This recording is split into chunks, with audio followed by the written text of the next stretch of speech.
지난 시간에 이제 예수님의 그 질문에 대해서 한번 생각해 보겠습니다. 예수님이 지난번에 이제 말씀하실 때 요한의 세례가 하늘로부터냐 사람으로부터냐 이런 대목이 있죠. 자, 요즘에 이제 세례를 많이 주긴 하지만 예수님이 어떤 세례라는 측면이 엄청 중요하지 않습니까? 그러니까 물세례가 있고 뭐 성령 세례 이렇게 나누긴 하지만 예수님은 그거에 대해서 굉장히 어떤 이 권위에 대해서 굉장히 말씀하실 때 과연 그 예수님은 이거에 대해서 답변을 실제적으로 안 하셨어요. 안 하셨어요. 자, 한번 보시죠. 예수님이 이제 그런 어떤 대제사장, 뭐 서기관, 장로들의 이제 질문에 너희들의 권위는 어디에서 왔느냐라는 반문이 이제 나옵니다. 당신들의 권위는 어디에서 왔느냐? 예? 자, 한번 생각해 보시죠. 이 권위자라는 것은 과연 누구인가를 생각해 봐야 돼요. 권위자. 세상에는 이제 많은 이 권위자들이 있습니다. 어떤 분야의 권위자들이 굉장히 많은데 한번 뭐 예를 들어서 지금 이제 우리가 이제 줌으로 이렇게 저걸 하지 않습니까? 요새 목사님, 이 AI나 이쪽에 최고의 권위자는 누구신지요? 어, 이거를 좀 만든 사람. 만든 사람요. 이 AI는 역사가 좀 오래 됐는데, 제일 처음에 한 사람이 튜링인가 하는 사람 있죠? 예, 네, 그래가지고 이제, 여러 학자들이 있었는데, 지금 이제 제일 그 기관으로서는 이 누가 개인이 할 수 없는 거니까 지금 현재로서는 구글이 굉장히 앞장서 가는 걸로 알고 있는데, 챗 네. 하여튼, GPT가 이제 구글의 기술, 기술을 가지고 이제 상용화 시켰다 그럴까? 상업화 시켰다 그럴까? 지금 그런 단계죠, 지금. 네. 하여튼, 뭐 하나 이게 우리가 이 권위자라는 걸 통해서 우리는 뭔가를 배우려고 합니다. 이 세상에 잘 돌아가는 걸 보면 사실상 이제 엘리트들이 있어요. 다수가 아니라 소수, 창조적인 소수들이 세상을 이끌어가죠. 그런 권위자들이 있는데, 자, 한번 보시죠. 특히 성경 말씀을 선포하고 율법을 가르치는 권세는 누구에게 부여받은 것인가? 이 부분 참 지금도 중요합니다. 자, 스스로냐, 기관이냐, 하나님이냐, 이렇게 얘기를 나눌 수 있죠. 근데 예수님의 답변을 한번 보세요. 예수님의 답변. 그냥 읽어보겠습니다. 같이 시작. 나도 나도 무슨 무슨 권위로 권위로 이런 일을 이런 일을 하든지 하는지 너에게 너희에게 이르지 이르지 아니하리. 아니하리. 여러분도 한번 물어보시죠. 하여튼 예수님이 이렇게 답변을 회피하시는 모습을 보면 우리가 예수님께는 무슨 답을 이렇게 주실 수 있을 것 같지만 오히려 역질문을 하셔가지고 하신 그 의도가 무엇일까요? 한번 우리 저기 임창완 선교사님 어떠실 것 같으세요? 왜 예수님은 이 권위에 대해서 말씀을 아예 그냥 일절 회피하고 계시거든요?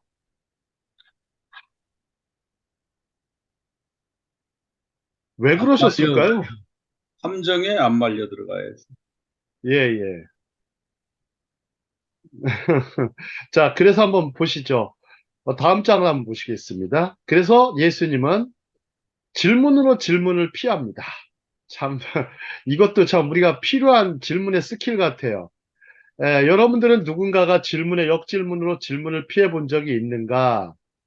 예수님의 질문, 자, 랍비 예수와는 종교 지도자들의 질문에 역으로 답변한 게 아니라 역으로 질문해서 저들을 당황하게 하셨다. 당시 권위 문제는 굉장히 중요한 것이었습니다. 당시 로마 황제는 이제 케사르였죠. 그렇다면 가이사 케사르는 누구의 권위로 다스리는가? 여러분들은 지금 대통령이 무슨 권위로 다 통치하시는지 아는가? 이렇게 얘기하죠. 지금 한국 같은 경우는 지금 이 이제 대통령을 사이에 두고 뭐 난리가 아닙니다. 뭐 진보 진영과 보수 진영이 서로 그냥 어 아주 뭐 다 국민이 팔아가지고 전부 국민이 자기에게 명령했다고 양심. 예, 국민이 명령했다 그러는데 대한민국 이제 헌법 그 제1조 1항 우리는 명령한 적도 없고 그렇게 하라고 한 적도 없는데 자기들끼리 그렇게 예, 예. 명령이라면서. 뭐 하늘의 명령이니 어쩌느니 백성의 뜻이니 아니면 자기가 세운 권위인가 이렇게 얘기하지만 이 세상의 권위라는 것이 결국에는 뭐 하나님이 세우셨다라고 하는 측면도 있지만 또 대부분 하는 일이 사람이 하는 일이 많긴 하죠. 자, 다음 장 보도록 하겠습니다. 자, 이제 뭐 자, 사복음서에 다 등장하는 놀라운 질문 현장입니다. 혹시 이게 사복음서에 다 등장한다는 게 신기한 부분인데요. 이제 가이사에 대해서 얘기를 했습니다. 케사르, 그 당시 가이사는 에, 어마어마한 저기 뭐 권력자였죠. 아주 어마어마한 권력자였는데 종교 지도자들은 당시 로마 황제 가이사의 동전을 보여줍니다. 가이사에게 세금을 내는 것이 유대인으로서 합당한 것인가를 질문을 던집니다. 일종의 딜레마죠, 딜레마. 어느 쪽으로 대답해도 승산이 없습니다. 예수와의 대적자들은 예수와가 어느 쪽을 선택할지 거의 확신했을 것입니다. 유대인이니까 당연히 하나님께 드려야 되는데 가이사에게 세금 드리는 것은 마땅하지 않다.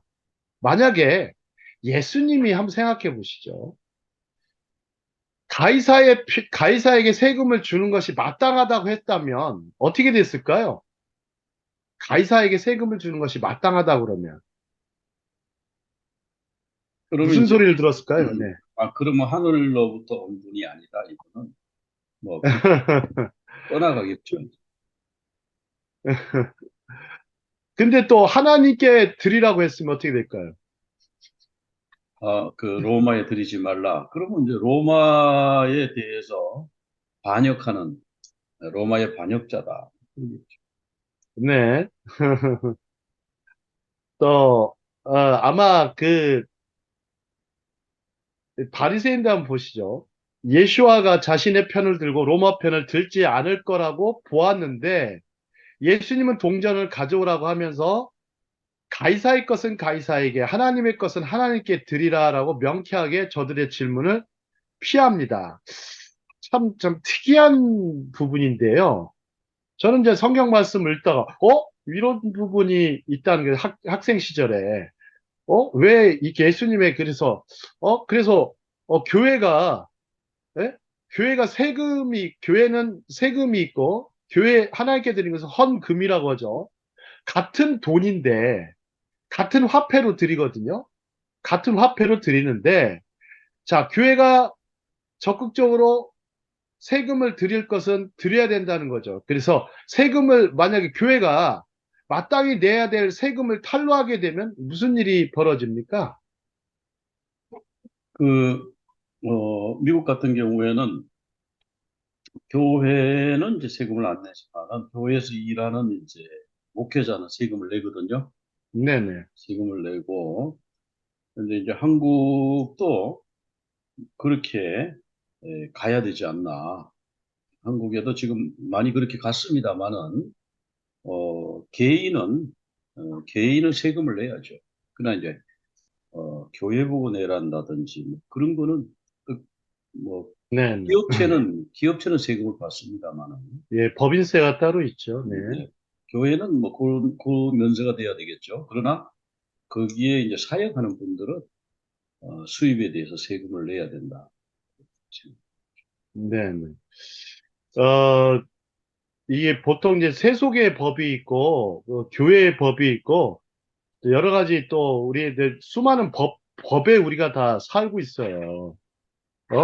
그 바울의 로마서에 보면 이제 법에 대한 마음의 법까지 해가지고 율법도 있지만 수많은 법이 있습니다. 이 법을 예수님께서는 양쪽을 다 지키도록 말씀하십니다.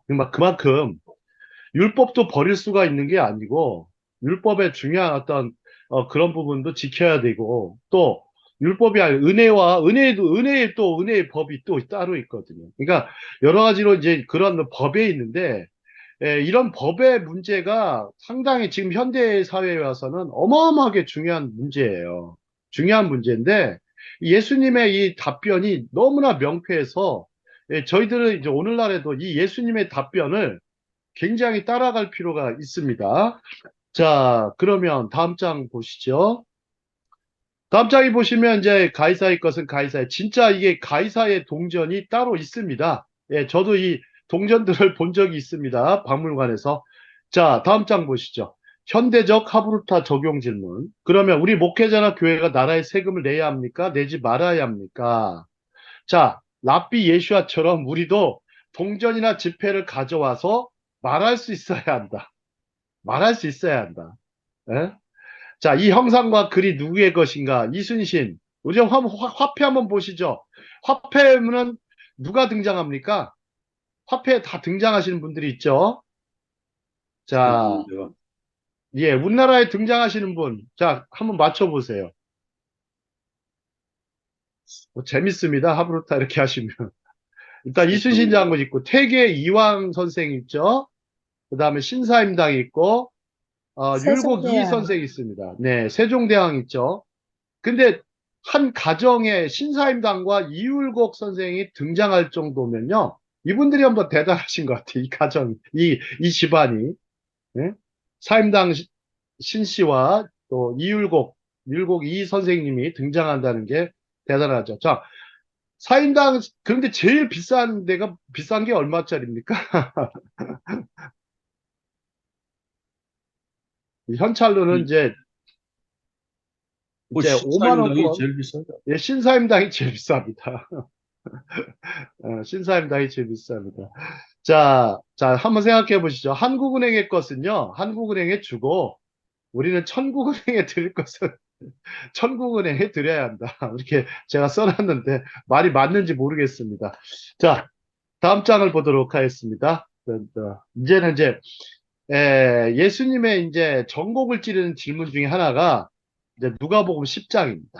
한번 서만 사마리아 이제 워낙 하도 많이 해가지고 우리가 좀 여러 가지로 좀 달고 다른 말씀처럼 생각하기 쉽지만 말씀은 언제나 새로운 것입니다. 왜? 우리의 말이 아니고 하나님의 말씀이고 성령의 하나님 영감으로 주신 것이기 때문에 우리는 그러나 이제 율법 전문가의 앞에서 랍비 예슈아의 전곡을 찌르는 질문. 야, 한번 보시죠. 여러분들이 지금 생각해 보실 때 이제 여러 가지 코칭 과정, 상담 과정, 여러 카운셀링 과정, 여러 많은 과정들을 거치시게 됩니다.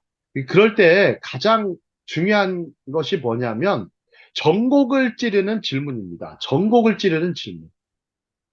혹시 그 유명한 제가 어떤 분, 한의학 교수님을 만났는데 몇 해 전에 만났는데 이분이 아주 교회 장로님이세요. 원광대 한의학과 교수로 계신데 자, 이분이 이제 교회 장로님이신데, 에, 항상 이분은 자기가 할렐루야 침술이래요.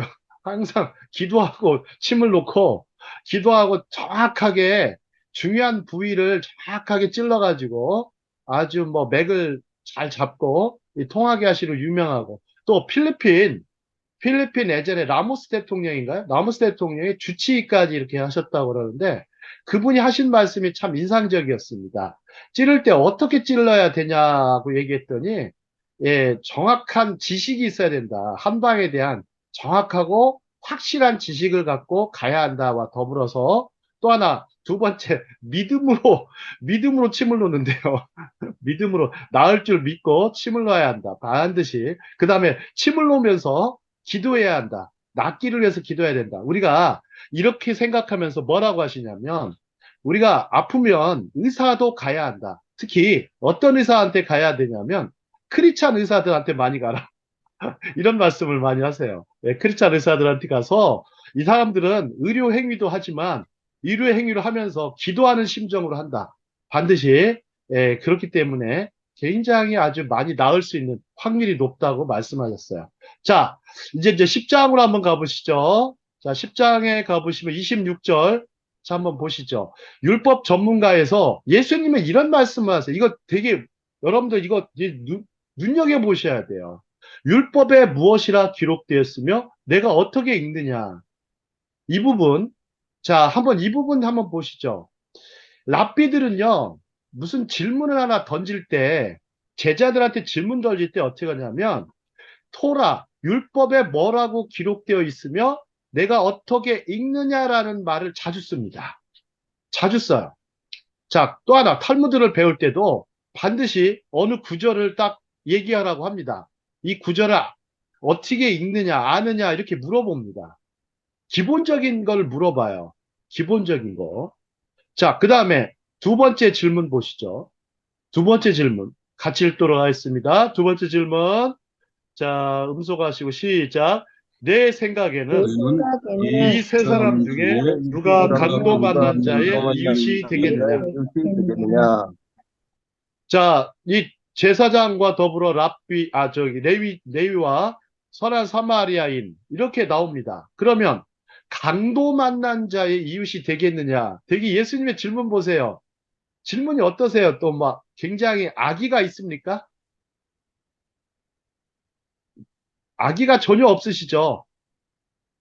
굉장히 아주 선의의 질문을 던지십니다. 선의의 질문 던지는데, 자, 한번 제가 또 보니까 질문 연구를 오래 하다 보니까 또 특히 이제 성경책을 다각도로 쳐다보긴 하지만 성경에서 벗어나지 않으려고 노력을 합니다. 성경에서 벗어날 수가 없어요. 자, 이 질문에는 자, 황금률과 관련이 깊다 그랬어요. 황금률 자, 7장 12절 읽도록 해보겠습니다. 시작.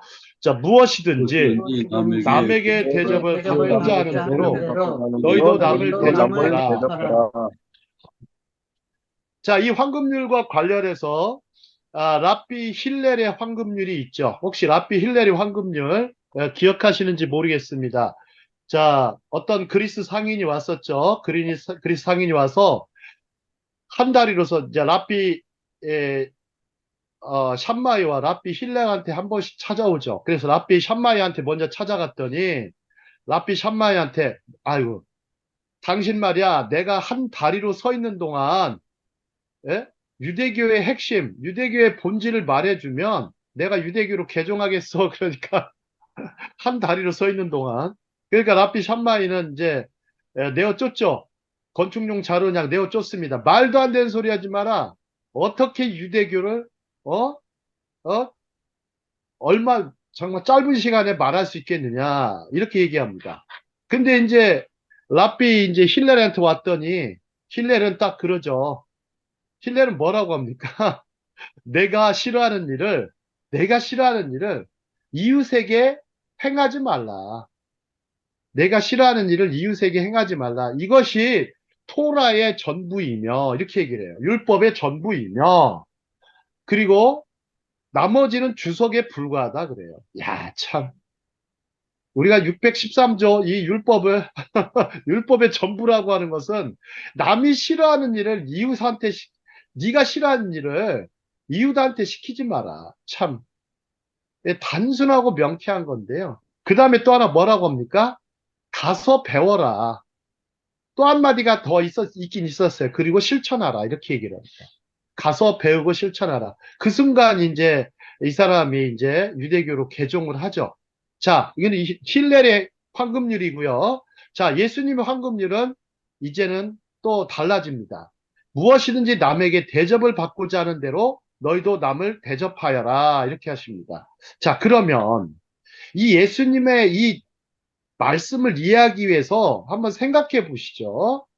자, 여러분들은 혹시 남에게 대접을 잘하고 싶으세요? 아니면 남에게 대접받고 싶으세요? 어떤 측면이 강하십니까?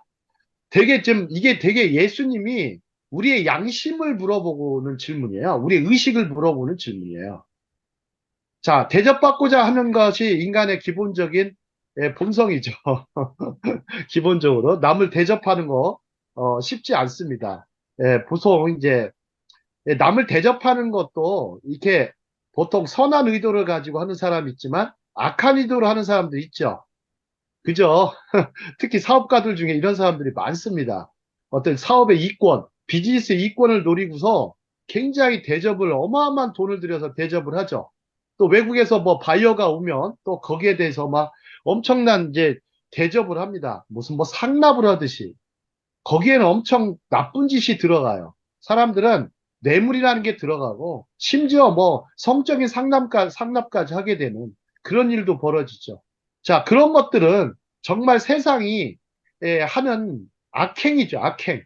이제 악행인데 예수님의 이제 황금률은 선행에 집중을 합니다. 자, 그러면 한번 다음 장 한번 보시죠.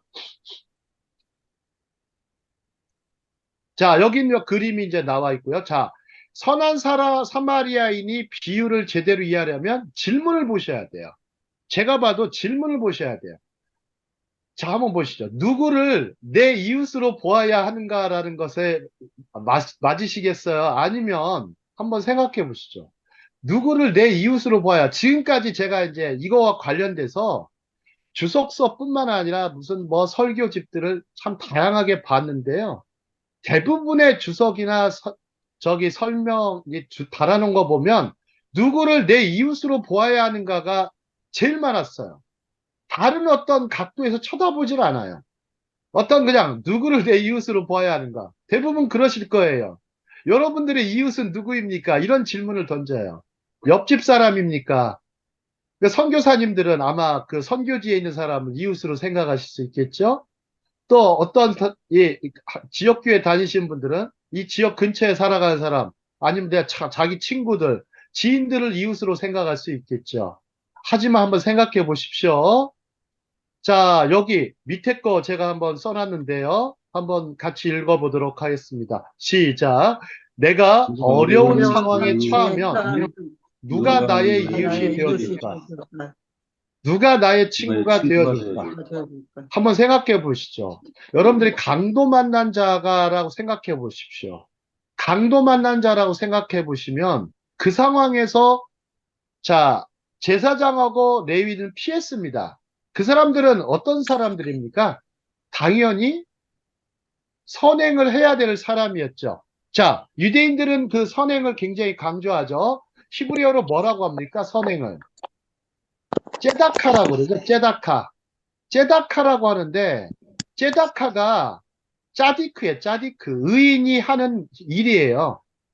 의인이 하는 일이 제다카예요. 근데 의인이 하는 일을 해야 되는데 의인이 하는 일을 하지 않으면 어떻게 됩니까?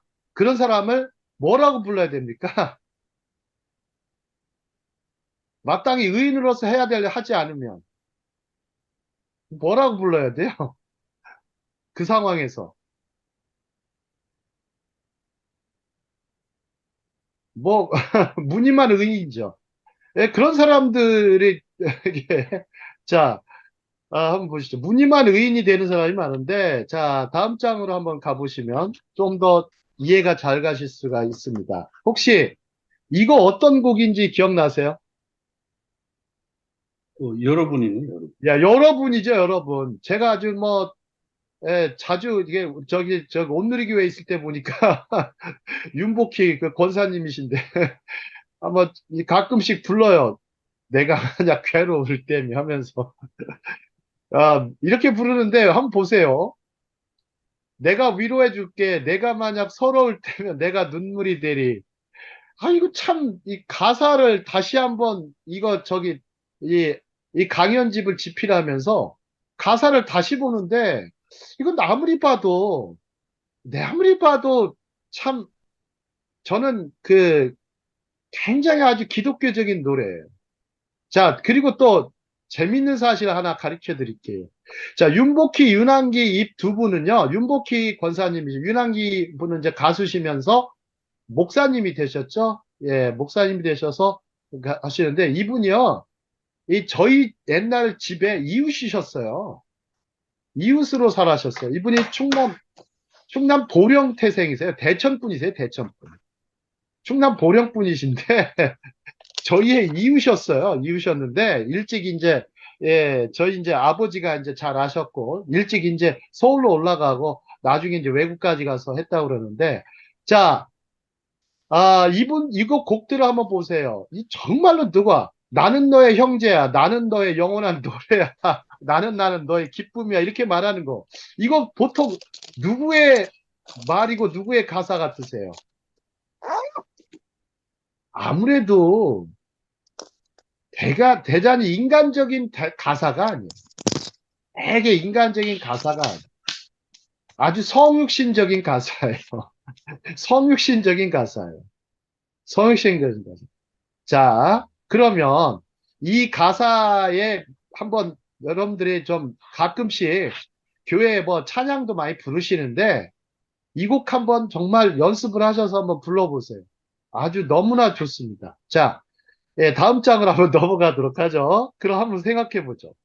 선한 사마리아인의 비유와 나의 질문에 대해서 보시겠습니다. 자, 제가 이제 예전에 이제 심리학 공부를 할 때, 예, 뭐 제가 뭐 너무 다 다양하게 공부를 해서 굉장히 좀 뭐 복잡한 사람입니다. 자, 만약 어떤 사람이 중요한 대기업 면접이 있었어요.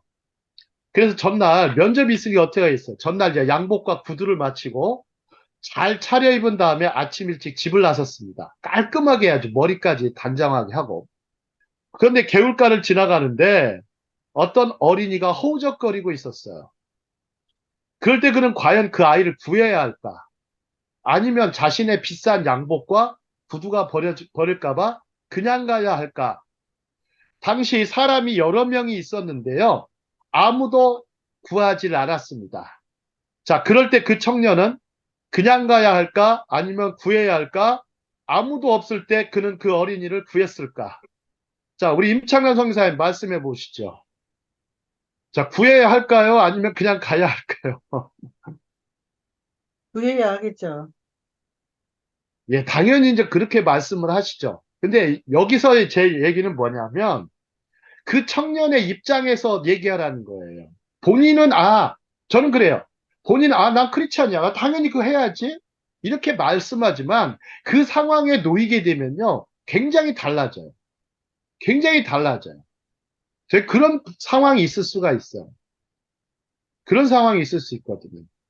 예를 들어서 지하철에서 누가 제가 제 충격받은 장면이 하나 있었어요. 아니 어떤 여자가요. 아주 제가 봐서 굉장히 못생긴 여자인데 못생긴 여자인데 나이든 아저씨가 이제 뭔가를 훈계를 하니까 아주 휴대폰으로 머리를 찍어요. 그걸 몇 번이나. 그러니까 머리에 뭐가 나요? 피가. 피가 나잖아요. 근데 주변 사람들이 그 사람을 말렸느냐? 보셨어요, 그 장면? 아니, 누군가가 제지를 해야 되거든요, 그 여자를. 근데 연약한 노인한테 머리를 찍었는데 머리가 이제 피가 났죠. 피가 나고, 그러면서 그 여자는 뭐라고 그래요? 때리면서도. 나 경찰 백 있는 여자야. 그런 지하철을 생각해 보시죠. 저는 굉장히 그 모습을 보면서, 야, 이건 진짜 인간이 좀 저럴 수 있는가. 참 그런 생각도 하지만 그 주변에서 아무도 그 사람을 도와주질 않아요. 뭐 한 청년은 동영상을 찍고 있더라고요. 어, 근데 우리나라 사회에서 이 정당방위 논쟁이 벌어졌어요. 정당방위 논쟁. 괜히 그거 나섰다가 자기까지 당할까봐, 해코지 당할까봐 행동을 해야 되는데 멈춰버리죠. 거기에는 아마도 저는 그 기독교인들도 꽤 있었을 거라고 생각이 들어요. 진짜입니다. 한국 사람 4명 중에 하나는 크리스찬이거든요. 뭐, 크리스찬인지 아닌지는 모르겠지만, 그 상황에서 여러분들 놓였을 때, 자, 제가 이제 그런 질문을 던지는데, 이건 이제 하버드 대학 교수의 질문이에요. 자, 이 질문에 대한 답은 없어요. 답은 없는데, 본인한테 적용해서 한번 그런 상황이 벌어졌을 때, 과감하게, 근데 실제적으로 이런 일이 비슷한 일이 하나 있었다고 합니다. 진짜 있었대요. 어떤 사람이 정말 물에 빠졌는데, 정말 면접은 아닌데 중요한 회의가 있었대요. 그래서 복장을 잘 갖추고 굉장히 갔는데 결국에는 회의에 엄청 늦었죠. 회의에 엄청 늦었어요. 근데 사람을 구하고서 이 사람이 수영을 굉장히 잘했대요. 수영을 굉장히 잘했대요. 그냥 뭐 양복을 그냥 거칠 채로 그냥 가서 건졌다고 합니다. 건지고서 얼마 있다 이제 경찰도 오고 주변에 이제 이렇게 수습을 한 다음에 뭐 회사로 들어갔다고 그러죠. 중요한 미팅. 그래서 회사의 대표가 야, 왜 당신 늦었냐? 늦었냐? 그러니까 아, 조금 전에 조금 전에 물에 빠진 사람이 있어서 건져주고 왔다 이런 얘기를 해요. 그러니까 사장 입장에서 어떻게 생각하겠어요? 어떻게 생각할까요? 그 사람 저기 통과시켜 줘야죠.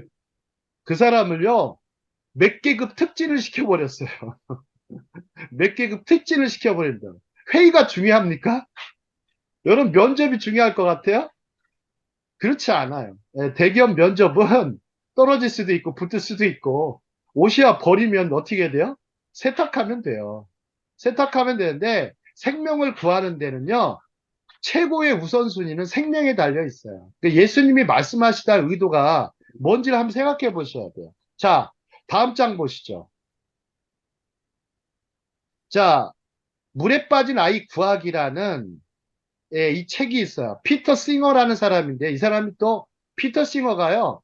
아주 그 최고의 심리학자 중에 한데 혹시 물에 빠진 아이 구하기 이거 한번 책을 한번 보시면 여러분들이 굉장히 지금 전도를 하시거나 선교를 하시거나 목회를 하실 때 많은 어떤 도움을 받으실 수가 있어요. 정말 물에 빠진 아이 구하기.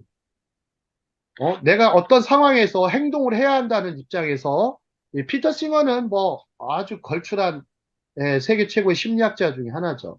자, 한번 보시죠. 다음 장 한번 넘어가도록 하죠. 자, 마음의 소원을 물어보는 질문 우리도 던지자. 지난번에 자, 여리고의 소경한테 예수님이 내가 무엇을 하여 주기를 원하느냐 한번 보셨습니다. 자, 비즈니스에 강한 사람은 질문할 줄 아는 사람이라는 것이다. 자, 예수와의 질문은 우리의 마음의 소원을 물어보는 질문이었어요. 자, 이러한 질문은 상대방을 무너뜨리는 것이 아니라 세우는 질문입니다. 자, 요즘에 대정부 질문도 하고 뭐 국회에서 뭐 저기도 하고 여러 가지 뭐 많은 일을 하잖아요. 자, 한번 보시죠. 여기 국회의원들이나 주변 사람들이 던지는 질문들 보세요. 여러분 어떠세요? 상대방을 무너뜨려야 무슨 뭐 아마 뭐 당리당략도 있을 것 같지만 저는 당리당략이라고 생각 안 해요. 절대. 무슨 당을 위해서 자기가 무슨 하는 것 같지도 않고 아주 그냥 즐기는 것 같아요. 상대방 저기 막 무너뜨리는 거를 아주 즐기는 거. 그리고 막 쾌감을 느끼고 이거는 아주 저 양아치들이나 하는 짓입니다. 솔직히 말씀드립니다. 양아치들이 하는 짓이에요. 자, 자, 이러한 질문은 상대방, 사람들의 마음을 제대로 읽어내시는 모습을 잘 보여주고 있다. 자, 사람과 사람을 읽어내는 눈을 우리는 가지고 있는가라는 거 필요합니다. 정말 정목을 찌르는 질문을 잘 던지면요. 아주 뭐 상대방도 굉장히 아주 쉽지 않지만, 자, 그렇다면 마음을 읽어내는 질문. 자, 유대인 어머니들 지난번 얘기했죠. 자녀에게 제일 먼저 묻는 질문이 뭐라고요? 마타로체 악샵. 너 지금 무엇을 원하니? 무엇을 원하니라는 질문을 해쳤는데. 자, 이제 한번 다음 장으로 가보도록 하겠습니다. 자, 지난번에는 이제 여리고 소경에 대한 얘기를 했습니다. 자, 이제는 나면서 소경된 사람입니다. 자, 요한복음 말씀으로 잠깐 가죠. 자, 예수님께서 이제 나면서 소경된 자를 이렇게 고치시는 장면인데, 에, 제자들은 뭐라고 그때 질문합니까? 제자들이 예수님께 이 사람이 이렇게 된 게 본인이 죄냐, 부모의 죄냐, 이렇게 얘기하죠. 그러나 이제 예수님은 하나님의 영광을 위한 것이라고 말씀합니다. 자, 한번 그러면서 이제 흙에다가 침을 뱉으셔서 눈에 바르시죠. 바르시면서 어디에 가라고 말씀하십니까? 실로암. 실로암에 가라고 그러죠. 실로암. 실로암. 난 처음에 실로암이 무슨 암자인 줄 알았습니다. 실로암. 자, 실로암이라는데 이제 천천히 흐르는 물인데요. 천천히 흐르는 물이 이제 실로암이에요. 자, 실로암인데 자, 혹시 그 논산 훈련소 한번 보셨어요? 실로암 막 합창한 모습. 논사 흘려서 교회에서 아주 뭐 어마어마하더라고요. 막 실로암. 그 다음에 군대 가면은 이제 예, 실로암 부르면서 행군을 합니다. 행군을 하는데 뭐 대단한 일입니다. 예수님. 자, 근데 여기 이제 이스라엘에 가보시면 여기가 이제 히스기야 터널이고요. 터널이 시작되는 곳이 이제 실로암인데 터널이 시작되는 곳이 실로암이에요. 그리고 이 터널 밖으로 나오면 여기에 이제 예수님의 어떤 행적이 있었던 곳을 볼 수가 있습니다. 실제적으로 제가 이제 성지순례에 오신 분들 제가 성지순례, 예루살렘 성지순례를 한 500회 정도 해봤습니다. 500회 정도 해봤는데, 500회 하려면 어느 정도 해야 되는지 아세요? 예루살렘만 한 500회 했는데, 거의 500회 하려면요, 일주일에 2번 뛰어야 돼요, 최소. 최소 일주일에 2번 뛰어야 돼요. 제가 이제 뭐, 교회 막 사역도 하지만, 이렇게 좀, 소위 이제 거기서 성지순례 알바를 했죠. 알바를 하면서 특히 가장 많이 데려오는 곳이 이곳입니다. 실로암에 많이 데려와서 거기를 한번 지나가게 합니다. 그 속에 보면 수로가 있는데 한 몇백 미터 되죠. 한 몇백 미터 정도 되는데 한 200 몇 미터 정도 이렇게 걸어갑니다. 걸어가게 해서 지나가게 하죠. 지나가게 하면서 시원한 예루살렘의 물맛을 보게 해줍니다. 이렇게 건조한 땅에 이렇게 숨은 수로가 있다고. 참 그렇게 해서 은혜를 많이 끼치고 돌아오는데요. 자, 오늘의 뭐 주제하고는 좀 관련이 없어 보여도 자, 이번에 한번 다른 걸로 한번 넘어가도록 하겠습니다. 자, 다음 장 보시죠. 자, 질문을 통해 이제 책망을 하시는 예수야입니다. 자, 이번에는 마가복음 8장으로 가보도록 하겠습니다. 자, 뭐 성경 가지고 계신 분들은 펼치셔도 됩니다. 이번에 또 다른 맹인이 나옵니다. 맹인이 나옵니다. 자, 이제 맹인의 눈에 침을 뱉으시고 안수하신 다음에 맹인에게 질문하십니다. 무엇이 보이느냐? 그러니까 맹인은 사람들이 보이나이다. 나무 같은 것들이 걸어가는 것을 보나이다. 근데 그러자 이제 이번에는 두 번째로 안수하십니다. 이제는 모든 사람이 뚜렷하게 보인다고 말합니다. 자, 한번 질문 한번 드려볼게요. 왜 예수님께서는 한꺼번에 이 맹인의 눈을 뜨게 하지 않으시고 두 번에 걸쳐서 맹인의 눈을 고치셨을까요? 아니, 보면 한 번에 이렇게 고쳐주시지 않으시고 두 번에 걸쳐서 고치시는 장면이 나오는데 예전에 보니까 그, 누가 한번 말씀해 보시죠. 예. 예수님은 다 계획이 있으시죠, 뭐. 그 계획이 뭐냐고요? 그거야 뭐, 이렇게 생각할 수 있잖아요. 한꺼번에 싹 보면 이 사람이 놀랄까봐, 그 다음에 예. 연출 보이고, 그 다음에 이제, 이렇게 해서 보이는구나 하는 확신을 가지게 해주시고, 싹 다 보여주신 거죠. 예. 뭐 단계 2단계. 그래서 보통 이제 치유 집회 저도 한번 몇 번 가보니까 그냥 바로 넘어져요. 한 방에. 한 방에 넘어졌는데 찬양 집회나 치유 집회 가보면 정말 그 치유되고 이게 저 힐링 되시는 분이 참 많아요. 저도 마찬가지로. 많은데 문제가 있어요. 제가 봐도. 안수는 2번 해야 될 것 같다는 생각을 참 하게 된 게 그런 거예요, 제가. 보니까 제가 예전에 책을 읽을 때 김진홍 목사님의 내가 새벽을 깨우리로다를 제가 대학교 1학년 때 읽었는데 이분이 이제 이분을 그리고 제가 이제 선교 현장에 가서 김진홍 목사님이 한 번 더 오셨어요. 그때 새벽을 깨우리로다를 아랍어판으로 이렇게 번역을 했어요. 번역을 하는데 김진홍 목사님한테 궁금한 거 한번 물어봤어요. 목사님, 제가 책을 읽는데 아주 궁금한 게 있다고. 그래서 이제 궁금한 대목이 뭐였냐면 옛날에 그 책 대목 중에 가난한 어떤 그 판자촌에서 사역을 하잖아요. 하시는데 어떤 폐병이 걸린 사람이 있었어요. 근데 이 사람이 폐병이 걸리니까 폐병이 걸리면서 김진홍 목사님의 이제 교회에 이제 왔죠. 할빈교회에 왔는데 할빈당에 왔어요. 할빈교회에 와가지고 굉장히 이 사람을 위해서 김진홍 목사님 기도를 많이 하시고 치유를 위해서 기도를 하셨어요. 근데 갑자기 이 사람이 어떻게 됐어요? 아니, 나섰어요. 건강한 몸으로 돌아왔단 말이에요.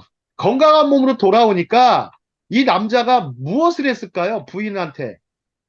이 남자가. 그때부터 부인을 패요. 술을 먹고. 건강해지니까. 건강해지니까 술을 먹고 부인을 패기 시작합니다. 그러니까 김준호 목사님 그때 깜짝 놀랐어요. 이 사람이 나은 게 아니가. 차라리 그냥 폐병쟁이로 살다가 그냥 하나님 나라로 가는 것이 은혜였다라는 표현을 써요. 여러분들 건강한 게요. 복이긴 하지만 정신적으로 영적으로 건강하지 않은 사람은요. 남에게 폭력을 행사하고 굉장히 나쁜 짓을 자행합니다. 물론 은혜를 받아서 갑자기 막 사람이 선해지고 그런 분들도 계시겠죠. 근데 저는 확실히 내린 결론은 한 번 죄인은 솔직히 말씀드릴게요. 끝까지 죄인이에요. 끝까지 죄인으로 우리가 살다가 하나님의 은혜로 건진받는 거예요. 별거 없어요. 끝까지 죄인으로 삽니다, 우리는. 근데 은혜 받은 죄인으로 살다가 정말 하나님 앞에서 살다가 이렇게 가야지 정말 건강해지니까 별 나쁜 짓을 다 해, 또다시. 그래서 김진호 목사님한테 그 질문을 던졌더니 목사님이 그런 질문 던지냐고 하면서 근데 맞다고 하시더라고요. 예, 건강한 게 복이긴 하지만 건강이 오히려 남을 파괴하는 일도 할 수 있다. 그래서 우리가 건강한 거는 그냥 건강한 걸 감사하고 건강을 무기로 삼지 말라. 그런 말씀도 하셨어요. 건강을 무기로 삼지 말라. 여러분들 보면 저도 그렇더라고요. 또 아플 때는 굉장히 빨리 낫기를 바랐지만 또 가끔은 이렇게 하나님이 주신 거. 자, 사도 바울에도 뭐가 있었죠? 사도 바울에도 평생 키도 좀 작고 얼굴도 못생기고 구부러지고 안질이 있었잖아요. 아주 그런 못생긴 사도셨어요. 굉장히 못생긴 사도. 사도 바울이 뭘 멋있어요? 외모적으로 하나도 멋이 없어요. 예, 저보다 한참 못해요.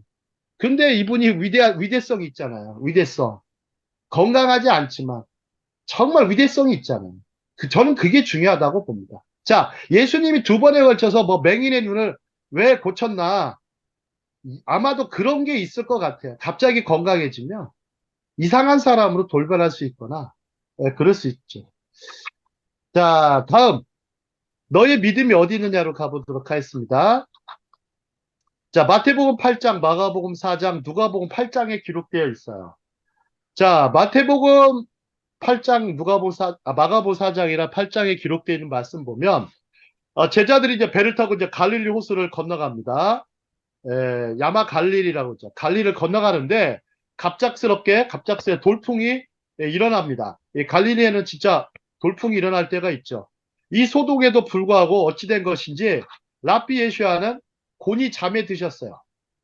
그래서 제자들은 예수야의 도움을 구하기 위해 깨우는 장면이 나오죠. 근데 예수야께서는 말씀 한마디로 바람과 파도를 잠잠케 하십니다. 바람과 파도를 잠잠케 해요. 잠잠하라 고요하라라는 말씀으로 명령으로 잠잠케 합니다. 그리고 제자들에게 어찌하여 무서워하느냐 너희가 어찌 믿음이 없느냐라고 책망하셔요. 자, 그리고 제자들이 말합니다. 자, 이 부분 같이 읽겠습니다. 이 부분 시작. 이가 어떠한 사람이기에 이게 바람과 바람과 바다도 순종하는 순종하는 거. 한번 생각해 보시죠. 예수님이 책망하시는데 저희의 믿음이 없습니다라고 안 하고 믿음이 없습니다. 아니 잠잠해지니까 아니 어찌된 사람이기에 바람과 바다도 순종하는 거 이렇게 얘기를 해요. 자, 여러분들이 그 예수님의 이 제자들의 초점을 보통 우리 설교하시면 예수님은 창조주 하나님의 권능으로 바람과 파도를 잔잔케 하셨다. 그리고서 또 말씀하시죠. 우리 마음속에 일어나는 혹시 여기를 건너고 나서 어디로 가십니까? 예수님이 어디로 가세요? 거라사 지역으로 가시죠. 그죠? 거라사 지역으로 가셔서 거라사 광인의 마음의 광풍을 잠재우세요. 자, 하지만 이제 갈릴리의 광풍도 잠재우셔요. 겉에 보이는 광풍도 잠재우시고 사람의 내면에 있는 사람의 어떤 모습, 내면의 광풍도 잠재우십니다. 자, 잠재우시는데 예수님의 질문은 너의 믿음이 어디 있느냐라고 말씀하세요. 자, 다음 장 보시죠. 다음 장 보시면 이게 그림이 이렇게 있어요. 워낙 유명한 그림이에요. 자, 그림이시고 자, 이제 보니까 조그만 배 많이 탔네요. 많이 탔네요. 자, 여러분들은 어떻게 설교를 들었는가? 제가 이제 질문 연구하면서 이 대목에 이 대목도 한번 찾아보니까 자, 보통 우리가 이제 폭풍 후 잠재우신 예수야의 모습에서 우리는 하나님의 아들이나 창조주로서로만 인식하려고 하죠. 그것은 과연 믿음일까 싶어요. 그것이 과연 믿음일까? 여러분 믿음이 생기세요? 정말 그 상황에서? 자, 믿음과 확신은 어떻게 다른가를 생각하시고 믿음과 확신은 제가 믿음이란 단어와 확신이란 단어가 영어가 틀려요. 확신은 자신감이라고 할 수 있어요. 자신감. 하지만 믿음은 자신감하고 같지는 않아요. 절대 같지 않아요. 자, 믿음과 확신은 어떻게 다른가 보시죠. 자, 제자들은 잠을 깨우면서 폭풍우를 잠재우실 것이라고 확신했을까요? 아니면 믿었을까요? 그러니까 예수님께서 뭐라고 그래요? 어찌하여 믿음이 없는가라고 책망하셔요. 너희들 보니까 확신은 있어요. 확신은 있는데, 야, 내가 이거 뭐 폭풍과 파도를 잠재울 거라고 하는, 이분님은 하실 수 있다. 우리는 다 그렇게 생각하죠. 예수님이니까 하실 수 있지? 이렇게 생각할 수 있겠죠. 자, 그런데 예수님은 도리어 책망하십니다. 어찌하여 믿음이 없는가? 그렇다면 이들은 확신은 있어도 믿음이 부족하든지 없었다는 것입니다. 도리어 여기서는 이거에 대한 질문을 우리 해보셔야 돼요. 이거에 대한 질문을 던져보셔야 돼요. 한번 같이 읽겠습니다. 저희에게. 시작. 저희에게 왜 전혀 관심이 없으십니까? 없으십니까? 우리가 죽어가는 것을 하는 것을 왜 왜 방관하십니까? 방관하십니까? 오늘 아침에 누가 유튜브 영상을 보내셨는데 왜 하나님 나에게 이런 질병을 주셨습니까? 이런 원망이 섞인 유튜브인지 하여튼 뭐라 보냈어요. 제가 이제 보려고도 안 하고 볼 필요도 없죠. 볼 필요도 없죠. 왜 하나님 나에게 이런 고통을 주셨냐고. 고통을 없애달라고 하는 뭐 그런 말이긴 하겠지만 참 생각해 보시죠. 그런 상황에서 왜 나에게 이런 환란, why me 하면서 이렇게 하는데 그런 질문 우리도 던집니다. 한번 크게 실패하고 크게 넘어져 보면 왜 나에게 이런 시련을 주십니까? 아니, 왜 하나님이 여러분들 주셨어요? 안 주셨어요? 아니, 난 하나님이 주셨다고 하는 건 정말 잘못된 말이라고 생각해요. 하나님이 과연 우리에게 그런 걸 주실까요?